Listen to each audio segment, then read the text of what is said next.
Hey, what's going on, guys? Merry Christmas. Today is Christmas Day, and I'm going to be doing a quick product review of a gift my son gave me this year. This is the Ryobi ONE Plus 18-volt, 1-gallon wet-dry shop vac. Now, what would I want to use this for? Basically, I want to use this to clean out the floors of my car. I don't want to have to worry about lugging up a full-size shop vac, finding an extension cord, running the extension cord from the plug out to the car where the vacuum is. I just want to have something that I can quickly grab real easy with a battery, suck up the stuff that's in the car, empty it, maybe go back and do it again, and then put the battery back on the charger and put it away and don't worry about it. So we're going to go through and see how this actually works. I haven't actually used this yet, but I'm very excited to see how it performs. So let's check it out. So I'm going to go ahead and just open up the box real quick here.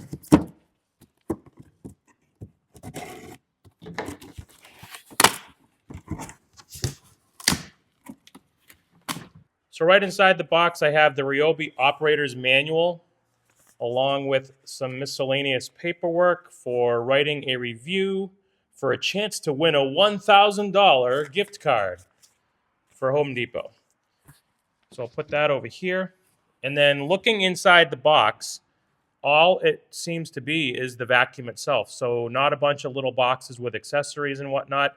It looks like it's just the unit itself. So I'm just going to give you a quick overhead shot of what that looks like, and then we'll take it out of the box.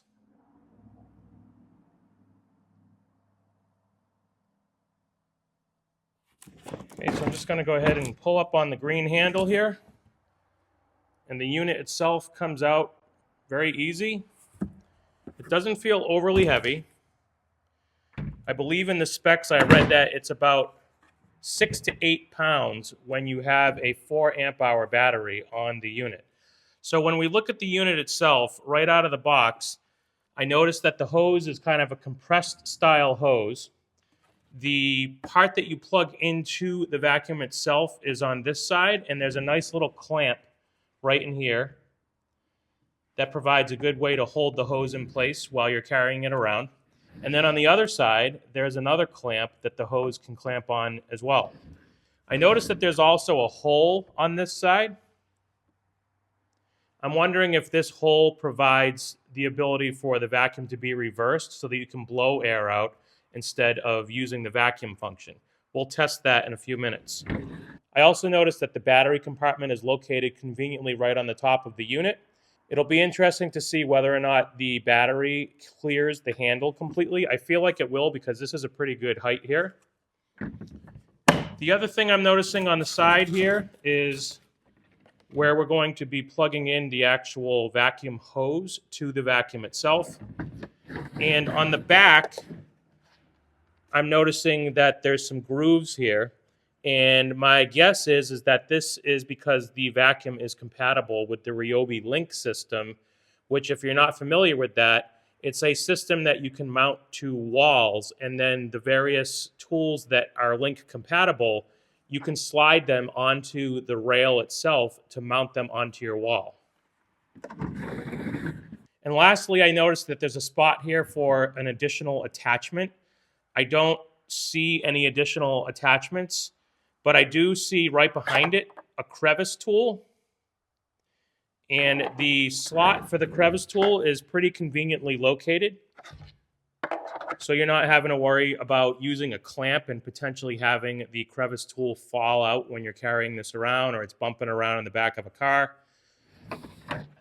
I'm curious, though, why they don't include the utility attachment, you know, the flat rectangular shaped piece that you would use like on a carpet in the car.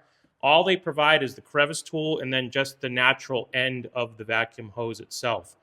So looking at Home Depot's site, it does look like they do sell an optional attachment kit that has the crevice tool and the utility attachment. I only need the utility attachment, so spending almost $15 just to get that particular attachment seems like a miss on Ryobi's part. I would think that with a shop vac like this, you would provide both the crevice tool and the utility tool, but we don't have that here. I also noticed that the power button is nice and big on the front here. And on the side, we have these clamps that you're going to lift up to open the unit up. Okay, so for now what I'm going to do is I'm going to remove the hose. And this is a pretty heavy duty hose. It's not super heavy, but it does feel heavy duty. It is fairly compressed, so there is a little bit of weight to it.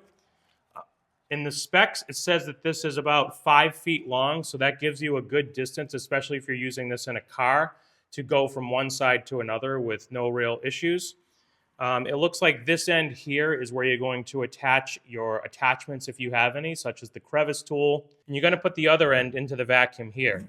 Okay, so right over here on the side is where we're going to attach the hose for the vacuum when we go to use the vacuum itself. But for right now, I want to actually undo these clamps and just lift the top off the unit here. And you'll see here that this is where you're going to install your filter. It does come with a filter included, so we're just going to put that on and screw it into place, just like that. Now, if you're going to be using this for liquids, I would recommend removing the filter. Otherwise, you're going to just completely saturate this thing. You're not going to really be able to use it for dry vacuuming. So take this out before you actually use it to suck up any liquids. And then inside, you'll just notice the bucket itself. There's nothing special here. It's just empty. And we're going to go ahead and put this back on. Now, as we're putting it on, what I'll note here is that if you look here, there's a little bit of a keyed design that has some raised area that needs to pop into grooves on the bucket itself in order to properly connect. And if we look at the bucket, you're going to notice that those same grooves exist on this as well. So you have to match those up, otherwise this isn't going to go back together smoothly. So go ahead and line those up. And we'll just put these clamps back on. That snap tells me that it's on there nice and tight. And we'll go ahead and attach the hose next. Okay, so now we're going to attach the hose. And on the hose, there's also a little bit of a key here. So you want to make sure that on the vacuum, you're lining this key up with the groove on the part of the vacuum where you're going to connect the hose. If you look on the vacuum, you'll notice right here that this is the groove that that key fits into, and then you just twist it to lock it into place. So I'm going to go ahead and line that up and then give it a good twist. Okay, so now that's locked in place and the hose is attached to the vacuum. So next what we'll do is we're going to install a fully charged 4 amp hour battery and give it a try. Okay, I have my 4 amp hour battery. You can see it has a full charge, and I'm going to just go ahead and put it in. Hear that snap? And I'm going to go ahead and just turn on the power switch on the vacuum just to see how loud it is.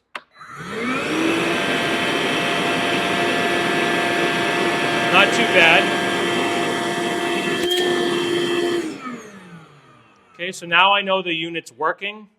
I know that the hose is connected properly. It's not overly loud. You may want to use some hearing protection if you're sensitive to loud noise, but it's not too bad. So before I bring it to my car, what I want to do is I want to just do some quick tests that I typically do with vacuums just to see how well they're going to work. And that's just having it pick up something simple like some paper, then doing kind of the hand test and seeing how well it seals and locks onto my hand. And then we'll take it and put it to the real test in a car that has a bunch of junk on the floor. So let's go ahead and turn it on. So other than the papers that are falling, it's doing a very good job of sticking to that paper. Then do the hand test. And it's pretty much sticking to my hand without me holding it in place. So that's doing pretty good. So next we're going to bring it for the real test and give it a try out in the car and suck up all the junk from the car. Okay, so here we go. Heading over to the dirty car.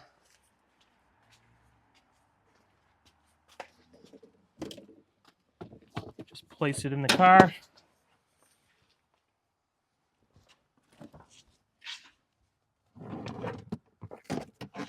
Again, the hose has a good length to it, so you can kind of get wherever you need to get without having to move the unit around too much. But as you can see, we have a bunch of junk in here. So I'm going to go ahead and turn this puppy on.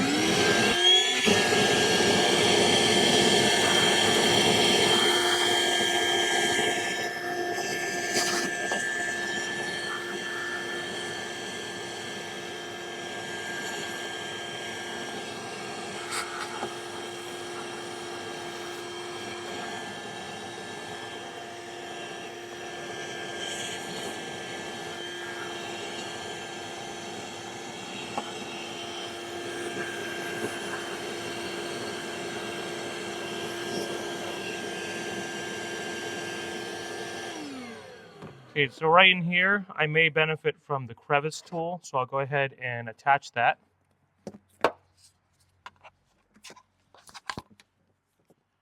And that just slides on nice and easy, like so. Turn it back on, see if it works better.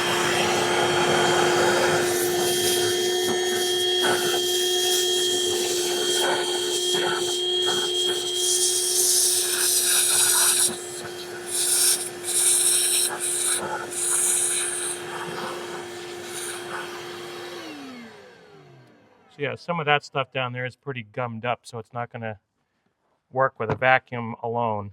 But it did get up all the loose stuff. So now I'm going to move into the foot area here. So I'll just pick the unit up, put it up on the seat, go ahead and turn it back on.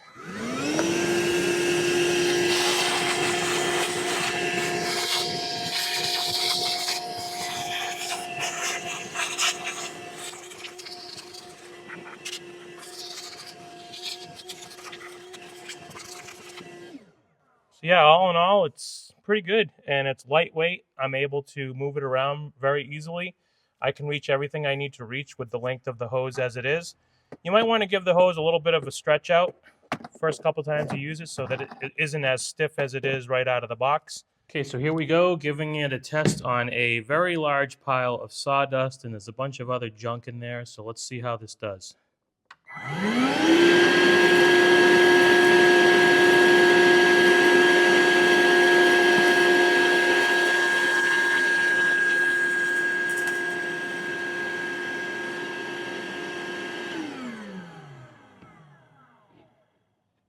Beautiful.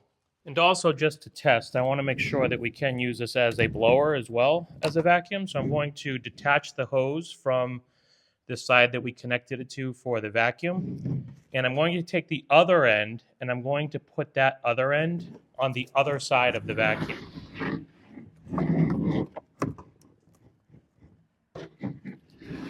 And then I'm going to go ahead and turn the vacuum on, and it should blow all these leaves off the table.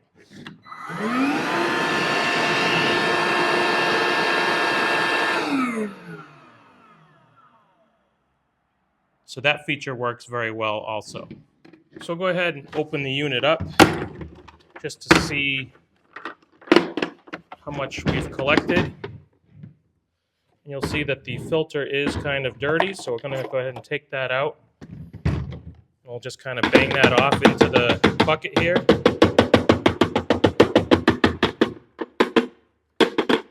Obviously, since we sucked up a lot of sawdust, I would expect that to get stuck in the filter. That's what it's there for.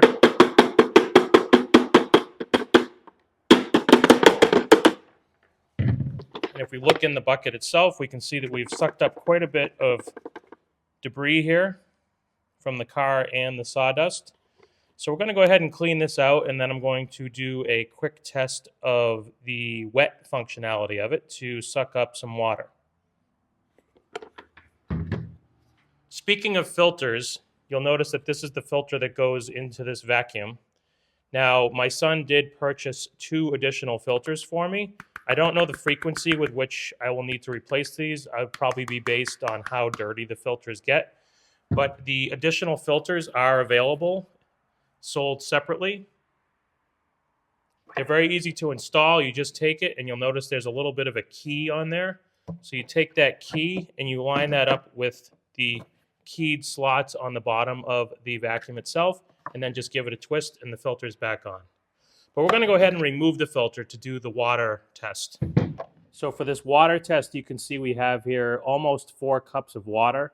So I'm going to try to suck all of that up and see how well this unit is sealed, if I have any leaks, and if it's able to suck all of it up. Okay, so I'm going to put the unit back together.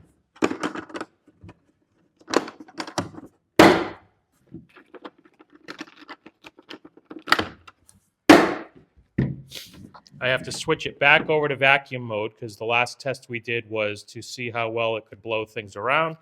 So I'm going to go ahead and take care of that. Okay, so that's been taken care of. So now I'm going to go ahead and turn the vacuum on.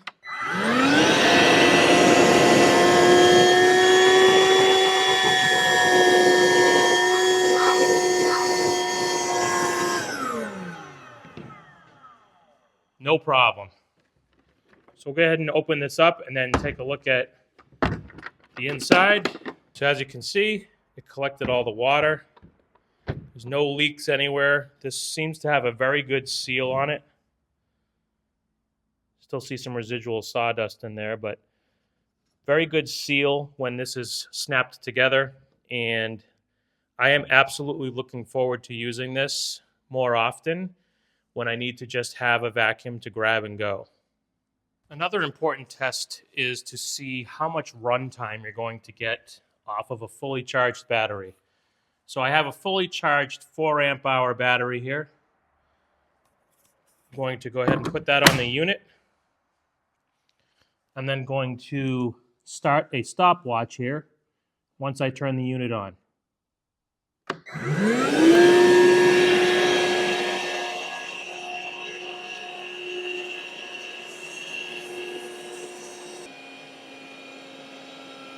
Okay, so 17 minutes and 22 seconds just running with a fully charged battery, 4 amp hour, and that is with no load put on the vacuum itself. Obviously, if you were sucking up things and it was putting a lot of load on the vacuum itself, that time would probably be reduced, but not bad. You get almost 18 minutes on a fully charged battery. That should be enough for you to quickly go through and just clean up the floors of your car, or like we did here, just a pile of dirt or some leaves or whatever. So again, pretty good runtime for the battery and the size of this unit. So in conclusion, what I would say is if you only need something that is super portable that you can bring around with you without having to lug around a big, huge piece of equipment, and you have small jobs where you need to just quickly clean things up, the Ryobi ONE Plus 1 gallon 18 volt wet dry vac is an awesome option. I'm looking forward to using this during the summer or spring when we're cleaning the cars out instead of bringing the house vacuum out and plugging it in. It's super portable. The hose feels heavy duty. The battery power seems to give you a decent amount of runtime. It's only about 6 to 8 pounds with the battery, depending on the size battery that you have attached to it. The one thing that I don't really like about it is that they don't provide that utility attachment, the more rectangular shaped piece, and that you have to purchase that as a separate option. The crevice tool seems to do a very good job at what it's supposed to do. I like the fact that you can use it as a wet or dry vac, that the filters are super easy to take out and put back in. And the greatest thing that I love about all of the Ryobi tools is that they're all cordless and they can all utilize the same battery system. So if you're looking for something to just get the job done quickly and not need a lot of heavy duty power, I would say this is a fantastic option. This was available on sale for $49.97 at Home Depot. I don't know if you can find it cheaper other places. It may be more expensive, but this was for the tool only price. It is available with the battery and charger as well. There's also other models available that are larger than the 1 gallon size, but that are still part of the same 18 volt system. So I hope you found this review helpful. If you did, please make sure to click like and subscribe. Thank you and have a great day.